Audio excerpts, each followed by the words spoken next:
देश में साइबर अपराध रोकना पुलिस के लिए चुनौती बनता जा रहा है। साइबर अपराधी किसी भी व्यक्ति को ऑनलाइन गिरफ्तार कर लेते हैं और फिर ऑनलाइन पैसे वसूलने लगते हैं। ऐसे कई मामले मध्य प्रदेश के कई जिलों से सामने आए हैं, जिसमें पुलिस ने कई मामलों में कार्रवाई की है। कुछ दिनों पहले इंदौर के एक व्यक्ति से साइबर अपराधियों ने 3 करोड़ रुपए वसूल लिए थे। इंदौर में एबीवीपी ने एमबीए फर्स्ट सेमेस्टर का पेपर लीक होने के विरोध में देवी अहिल्या विश्वविद्यालय प्रबंधन के खिलाफ मोर्चा खोल दिया। एबीवीपी के कार्यकर्ताओं ने डीएवीवी के आरएनटी कैंपस में नारेबाजी की और कुलपति प्रोफेसर रेणु जैन से आरोपियों के खिलाफ तुरंत कार्रवाई की मांग की। कुलपति रेणु जैन का कहना है कि इस मामले की जांच के लिए कमेटी बनाई जा रही है और जांच के बाद कार्रवाई होगी। सीधी दुष्कर्म मामले में मध्य प्रदेश सरकार ने बड़ा फैसला लिया है। आरोपी ने जिस मैजिक वॉइस ऐप का उपयोग कर 7 आदिवासी छात्राओं से दुष्कर्म किया था, अब इस ऐप को बैन करने की तैयारी है। मध्य प्रदेश सरकार ने इस ऐप पर रोक लगाने के लिए केंद्र सरकार को प्रस्ताव भेजा है। इसके अलावा इस तरह के अन्य ऐप की भी पड़ताल की जा रही है। जबलपुर के रांची थाना क्षेत्र के एक खंडहर मकान में महिला की लाश मिली है। मृतक महिला का शव 10 से 12 दिन पुराना बताया जा रहा है। सूचना पर पहुंची पुलिस ने शव को बरामद कर पोस्टमार्टम के लिए भेजा। मृतक महिला कौन, कहां की है, इसकी शिनाख्त अभी तक नहीं हो पाई है। पुलिस ने केस दर्ज कर जांच शुरू कर दी है।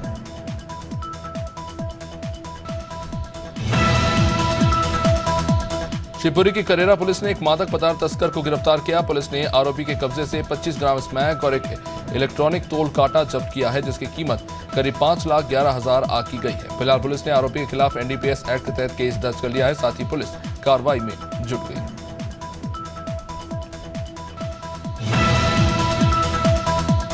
मध्य प्रदेश की राजधानी भोपाल में ट्रेनों को बम से उड़ाने की धमकी देने का यह मामला सामने आया है।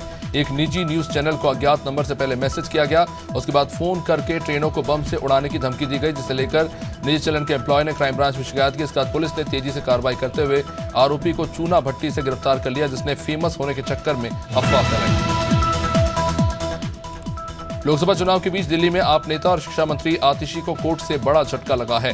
कोर्ट ने आतिशी को समन भेजा और 29 जून को कोर्ट में पेश होने के लिए कहा। अब इसे लेकर बीजेपी ने आम आदमी पार्टी पर घेरना शुरू कर दिया है। बीजेपी नेता बांसुरी स्वराज ने कहा कि कैबिनेट मंत्री आतिशी के झूठ का पर्दाफाश हो गया है। इंदौर जिला कोर्ट में मंगलवार को उस वक्त हड़कंप मचा जब एक आरोपी ने मजिस्ट्रेट पर ही जूतों की माला फेंक दी। अब इसके बाद कोर्ट में मौजूद वकीलों ने आरोपी और उसके बेटे को कोर्ट रूम में ही जमकर पीटा। सूचना के बाद एमजी रोड थाना पुलिस का बल वहां पर पहुंचा, लेकिन कोर्ट के बाहर खड़े वकीलों ने आरोपी को निकलने नहीं दिया। बमुश्किल पुलिस आरोपी को कोर्ट से बाहर निकाल पाई। मध्य प्रदेश में भीषण गर्मी के कारण लोगों का जीना मुहाल हो चला है। प्रदेश के कई जिलों में दिन का तापमान 47 डिग्री के पार चला गया है। राजधानी भोपाल में भी गर्मी का कहर है। आसमान से गिरती आग का असर भोपाल की लाइफलाइन कहे जाने वाले तालाब पर भी पड़ रहा है। बड़े तालाब का पानी सूख चुका है। कैचमेंट एरिया पूरी तरह से सिकुड़ गया है।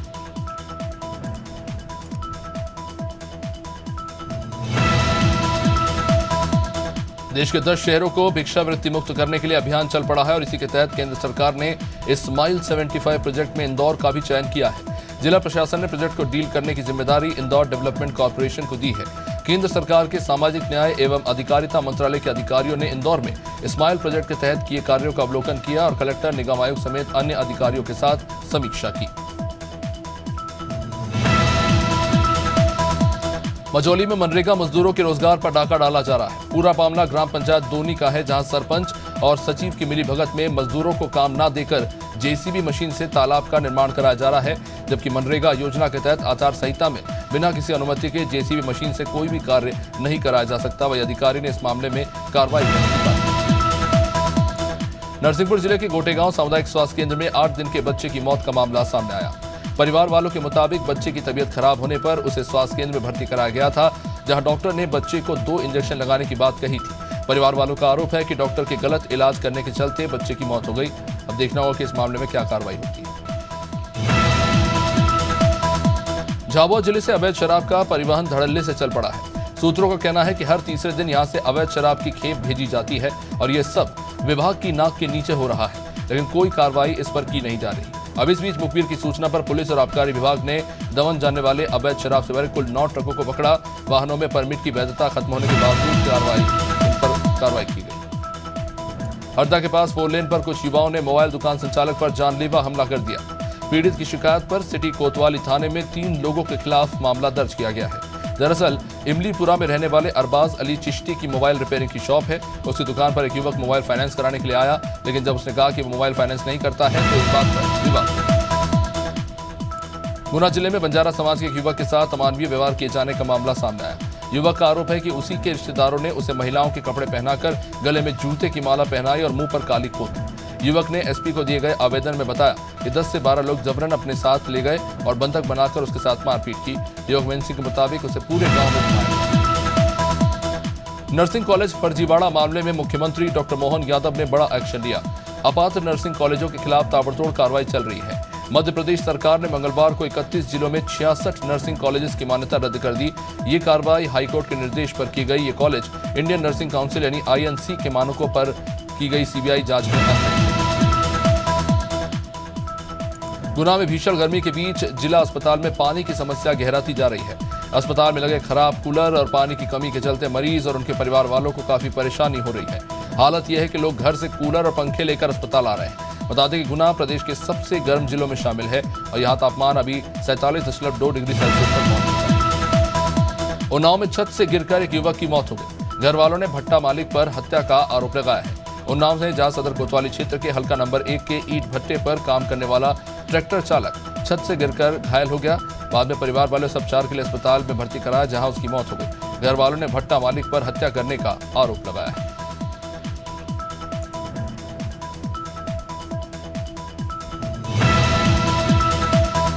संभल में कलेक्ट्रेट सभागार बहजोई में जिला निर्वाचन अधिकारी मनीष बंसल की अध्यक्षता में 4 जून को होने वाली मतगणना को लेकर ट्रेनिंग दी गई। इसमें जिला विद्यालय निरीक्षक वेदराम और जिला बेसिक शिक्षा अधिकारी चंद्रशेखर के साथ साथ भूमि संरक्षण अधिकारी ओमकार सिंह और ITI चंदोसी के प्रधानाचार्य SK वाणशने के द्वारा ट्रेनिंग दी गई।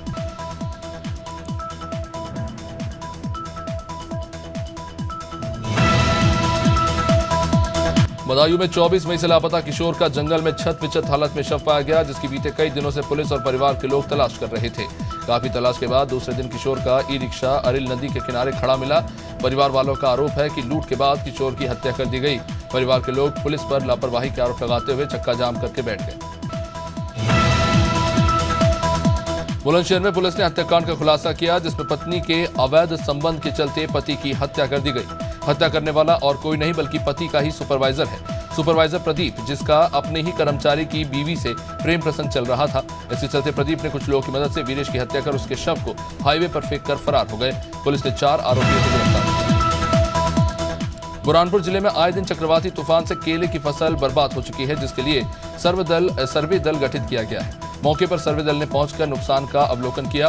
बुरहानपुर जिले में 2 दिन पहले आए चक्रवाती तूफान से किसानों की हजारों हेक्टेयर में लगी केले की फसल बर्बाद हो गई, जिसके लिए जिला प्रशासन ने टीम गठित की थी। जिले में 74 गांव में केले की फसल बर्बाद हुई। देवास शाहजहांपुर लोकसभा सांसद महेंद्र सोलंकी के यहां 24 से 25 तारीख के बीच चोरी हुई, जो पुलिस के लिए भी एक बड़ी चुनौती बनी हुई थी। और इस मामले में अब पुलिस ने कार्रवाई करते हुए चोर गिरोह के 4 सदस्यों को गिरफ्तार किया है। पुलिस ने इन आरोपियों के पास से 20 लाख रुपए का मशरूका बरामद किया है। पुलिस ने तकनीकी सहायता की मदद से साक्ष्यों के आधार पर कार्रवाई करते हुए आरोपियों। गोटेगांव में बीते दिनों ANAMO द्वारा BMO के खिलाफ प्रताड़ित भ्रष्टाचार और गबन के आरोप लगाए जाने के साथ साथ BMO पर बदले आने की मांग की गई थी। अब इसको लेकर अनुविभागीय अधिकारी SDM देवंती परते वहां निरीक्षण के लिए पहुंची। इस दौरान ANAMO की अध्यक्ष प्रतिमा राय से बात की। महासमुंद जिला मेडिकल कॉलेज के कैंपस की दीवार से लगे एक पेड़ पर अज्ञात युवक ने फांसी लगा ली। मेडिकल कॉलेज में पेड़ पर लटकते शव को देख प्रबंधन भी हड़कंप में आ गया। शव को देखकर अंदाजा लगाया जा रहा है कि युवक ने 1 या 2 दिन पहले फांसी लगाई होगी। पुलिस फिलहाल इस मामले को लेकर जांच कर रही है।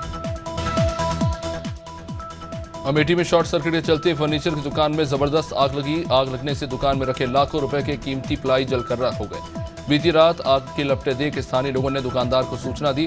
बाद में पहुंचे दुकानदार ने लोगों की मदद से आग को बुझाया। बाद में पहुंची पुलिस ने जांच पड़ताल की। घटना जामू थाना क्षेत्र कस्बे के भादर मोड़ पर स्थित पीएम मोदी और राम मंदिर तथा काशी मथुरा को लेकर शंकराचार्य जी का बड़ा बयान आया।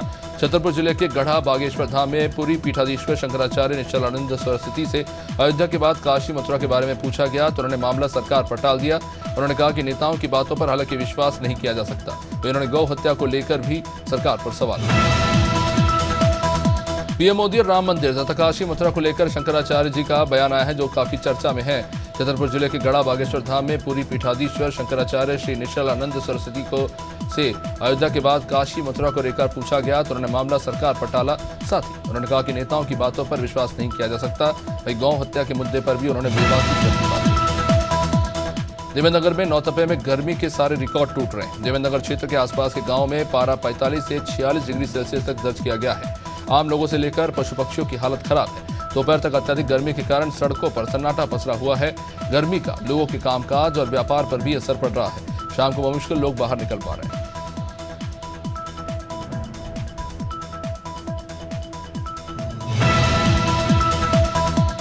यूपी के फतेहपुर में बीते दिनों बीसी संचालक से हुई लूट के बाद पुलिस ने मंगलवार को बदमाशों को मुठभेड़ के दौरान गिरफ्तार कर लिया।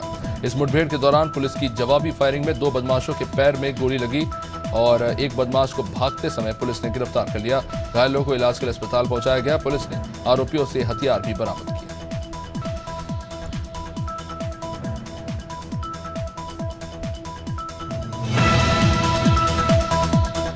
जशपुर में प्रेमी ने अपने ही दोस्तों के साथ मिलकर अपनी ही प्रेमिका के साथ गैंगरेप किया। वारदात को अंजाम देने वालों में 3 नाबालिग भी शामिल हैं। गैंगरेप के सभी आरोपियों को पुलिस ने 2 घंटे में गिरफ्तार कर लिया। केरल से काम करने के बाद बस से लौट रही युवती को धोखे से प्रेमी ने बुलाया और वारदात को अंजाम दिया। मामला दुलदुला थाना क्षेत्र का है। गुंज डुंडवारा में गांव गणेशपुर में ट्रांसफार्मर के ऊपर से गुजर रही हाईटेंशन लाइन का तार टूटकर गिरने से घर और दुकानों में 11,000 किलोवाट का करंट दौड़ गया। करंट से विद्युत उपकरणों में जहां आग लग गई तो हजारों का सामान जल गया। 2 लोग करंट की चपेट में आकर इस बीच जख्मी हो गए। ग्रामीणों के अनुसार गांव गणेशपुर में गुंज डुंडवारा के फीडर से आ रही हाईटेंशन लाइन में सोमवार शाम को फॉल्ट। लोकसभा चुनाव को लेकर आखिरी 7वें चरण का मतदान अभी बाकी है, तो दूसरी ओर निर्वाचन विभाग 4 जून को होने वाली काउंटिंग की तैयारियों में जुटा है। मंदसौर में मतगणना के मौके पर एक बार फिर अनूठा प्रयोग देखने को मिलने वाला है। बता दें कि संसदीय क्षेत्र में पिंक काउंटिंग होगी, यानी वोटों की गिनती का जिम्मा पूरी तरह से महिलाएं संभालेंगी। ड्यूटी में रिजर्व स्टाफ समेत 400 महिलाओं के नाम तय किए जा चुके हैं। मुरादाबाद के थाना पाकबड़ा इलाके के डिंगरपुर रोड पर पुलिस चेकिंग के दौरान बाइक पर आ रहे 2 लोगों को पुलिस ने रोकने की कोशिश की, लेकिन इन्होंने गाड़ी दौड़ा दी। पुलिस ने पीछा किया तो हड़बड़ाहट में ये बाइक से गिरे और बाद में पुलिस पर ही फायरिंग शुरू कर दी। पुलिस की जवाबी कार्रवाई में दोनों आरोपी जुनैद कुरैशी और आमिर को गिरफ्तार कर लिया गया। आरोपियों से हथियार जब्त किए गए। छतरपुर में पिछले 2 दिनों से नौगांव निवासी भाजपा नेता भारती साहू ने शहर के कुछ पत्रकारों पर अनर्गल आरोप लगाए और फेसबुक लाइव के माध्यम से अशोभनीय, अमर्यादित और आपत्तिजनक भड़काऊ भाषा का इस्तेमाल किया। भाजपा नेत्री के इस कृत्य से नाराज पत्रकारों ने सोमवार को एकजुट होकर पुलिस अधीक्षक कार्यालय में शिकायती आवेदन देते हुए कार्रवाई करने की मांग की। श्रावस्ती अफीम के खेप की तस्करी कर रहे 2 नेपाली तस्करों को एसएसबी ने गिरफ्तार किया। तस्करों से कुल 10 किलो 250 किलोग्राम नेपाल से खरीदा गया अफीम बरामद किया गया है। पकड़े गए दोनों तस्कर पड़ोसी राष्ट्र नेपाल के जिला जाजरकोट के रहने वाले हैं, जो नेपाल से अफीम खरीदकर हिमाचल प्रदेश में बेचने की फिराक में थे। छत्तीसगढ़ के महासमुंद में किराएदार ज्योतिष ने युवक को मारकर किचन में ही गाड़ दिया। मामले में पुलिस ने मृतक की टीचर पत्नी और ज्योतिष को गिरफ्तार किया है। ये मामला सिटी कोतवाली थाना क्षेत्र के लोहानी बिल्डिंग का है। सोमवार देर शाम कार्यपालिका मजिस्ट्रेट की मौजूदगी में दफन लाशों को खोदकर निकाला गया। वारदात को प्रेम प्रसंग से जोड़कर देखा जा रहा है। स्वतंत्र वीर सावरकर जयंती पर सीएम विष्णुदेव साय ने उन्हें नमन किया। साथ ही उन्होंने अपने सोशल मीडिया हैंडल पर वीडियो संदेश जारी करते हुए कहा कि वीर सावरकर के त्याग, साहस और संकल्प शक्ति से जुड़ी गाथाएं सभी को प्रेरित करती हैं। सीएम ने कहा कि वीर सावरकर का व्यक्तित्व दृढ़ता और विशालता से समाहित था।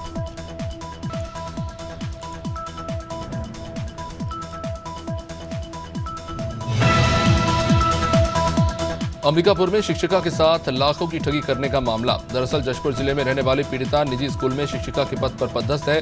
कुछ दिनों पहले पीड़िता की मुलाकात एक युवक से हुई थी, जिसने अपने आप को वर्ग 2 का शिक्षक बताया था। युवक अजय ने पीड़िता से शादी करने और शिक्षिका के पद पर नौकरी लगवाने के नाम पर 5,98,000 रुपए ले लिए और फरार हो गया। पीड़िता ने थाने में शिकायत दर्ज कराई।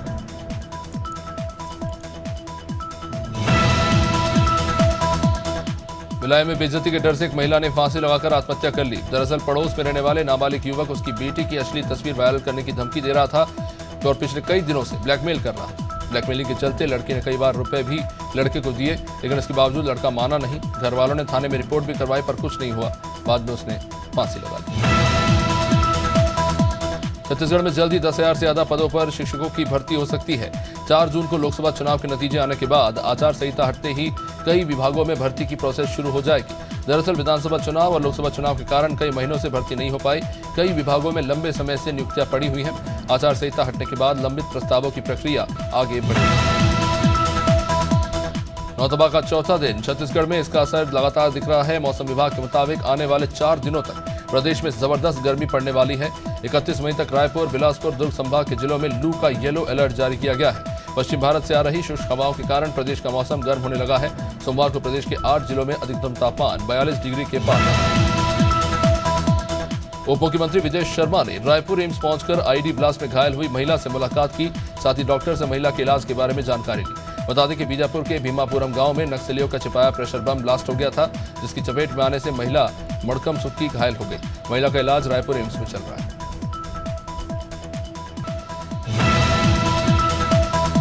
खबर मसूरी से, जहां एनजीटी के निर्देश पर पीडब्ल्यूडी, वन विभाग, सिंचाई विभाग की टीम ने लैंडस्लाइड और डिग्री डेट एरिया का निरीक्षण किया। साथ ही डिग्री डेट एरिया के उपचार के लिए कार्य योजना पर विचार किया। वन विभाग के रेंजर एसपी गोरेला ने बताया कि लंढोरा बाजार के धंसने के मामले में एनजीटी ने संज्ञान लिया था और सभी विभागों ने भू धसाव को लेकर जगहों का स्थलीय निरीक्षण किया। रुद्रपुर पुलिस ने नाबालिग लड़की को भगाकर ले जाने के मामले में एक आरोपी को गिरफ्तार किया। जानकारी के अनुसार शक्ति फार्म क्षेत्र की रहने वाली किशोरी अपने रिश्तेदार के यहाँ घूमने आई थी। यहाँ से युवक उसको बहला फुसलाकर भगा ले गया। किशोरी के परिवार वालों की शिकायत पर पुलिस ने मुकदमा दर्ज करते हुए आरोपी की तलाश शुरू कर दी थी। पुलिस ने आरोपी को गिरफ्तार कर किशोरी को बरामद कर लिया। कटीमा पुलिस ने एक स्मैक तस्कर को गिरफ्तार किया है, जिसके पास से 7.06 ग्राम स्मैक बरामद हुआ, जिसकी कीमत करीब 1 लाख रुपए आंकी जा रही है। एसएसआई अशोक कुमार ने बताया कि आरोपी लंबे समय से स्मैक की तस्करी कर रहा है। इसकी सूचना पुलिस को मिली। आरोपी को तस्करी करते दबोच लिया गया।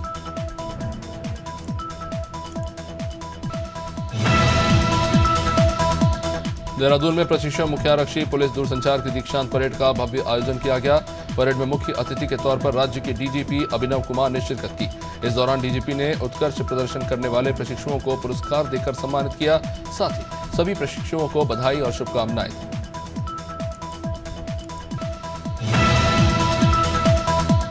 राजधानी देहरादून में भीषण गर्मी होने से लीची और आम के फलों को काफी नुकसान पहुंच रहा है। इस वजह से इस साल लीची और आम के उत्पादन में कमी देखने को मिल सकती है।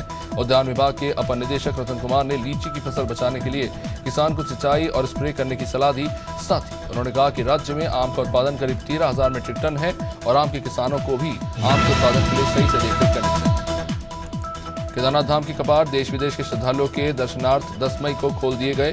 केदारनाथ धाम की यात्रा में एक नया कीर्तिमान स्थापित हुआ है, जिसमें कुल 18 दिनों में ही 5,09,688 श्रद्धालुओं ने 11वें ज्योतिर्लिंग बाबा श्री केदारनाथ के दर्शन कर लिए। भारी संख्या में पहुंच रहे श्रद्धालुओं को किसी प्रकार की कोई असुविधा न हो, इसका विशेष ध्यान रखा जा रहा है।